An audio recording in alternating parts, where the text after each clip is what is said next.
peerless classic. It is. This album was arguably the battering ram at the head of a fresh, burgeoning battalion bristling with cutting-edge weaponry entitled the New Wave of British Heavy Metal.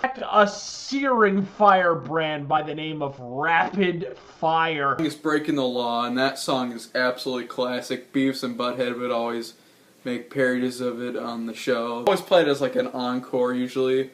It's probably one of their most famous songs, and the music video is pretty funny. They like try to rob a bank for their golden record of British Steel, and they're like holding them up by guitar point, like they're just aiming their guitars at them and stuff. It's pretty cool. I really love Breaking the Law, and I'm pretty sure pretty much every Priest fan, even if you're sick of hearing it, you can't help but love Breaking the Law. It's so classic. Now, next song, this is like the first song of the European release, Rapid Fire. I'm not the biggest fan of it, but it's still a great song. It's kind of like thrashy, so it's pretty thrash. There's a couple Iron Maiden songs that are like that, where it's thrash before Kill 'Em All and Show No Mercy and stuff came out. And so Rapid Fire is a pretty good song, cool lyrics and pretty thrashy. And then the next song is Metal Gods. I really like this song. It starts like someone smashing something on a table. I heard they're like in a documentary for when they were making British Steel, they were literally just throwing dishes on the ground and then amplifying the sound so it sounded like a giant monster walking. I love the way Rob sings on it. He sings a lot better on this album compared to Hellbent for Leather. Metal Gods, I love the lyrics to it. It's really cool. It's one of the best songs with the word metal in it.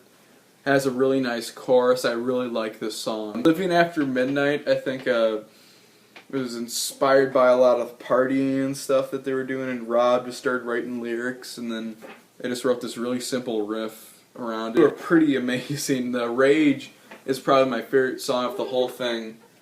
And it took me a while to notice this song because I was turned off by the bass intro, and it kind of made it sound like a very, very mainstream song, so I wasn't really that into it at first. Then I gave it another listen, and the main riff and verses and choruses, everything, it sounds super epic. If they put a couple minutes onto it, you'd say it's like an Iron Maiden epic sort of thing. They really developed this song very well. It's amazing. At a loss for words of how cool The Rage is.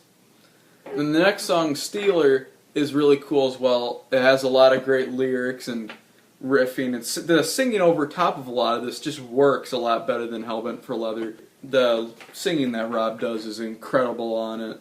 And the riffs are really fast and heavy.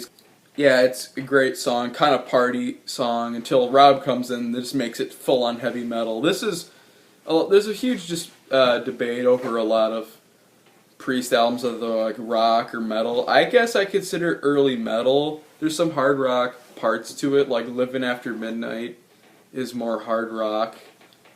But I'd say like Rapid Fire, The Steeler, The Rage, those are definitely heavy metal. So this is definitely a classic album for Priest and a huge moment. They got a lot of I think they had a bigger budget, like way bigger budget for this one. The stars were aligned, or everything was in the right place for them to become big. All the stars were aligned for them to become big. It was the right time. It was the beginning of the 80s. This type of rock and metal was starting to become like very mainstream. Everyone was starting to love it, and they liked their approach in Hellbent for Leather, but they wanted something more harder and gritty, so it was a perfect timing.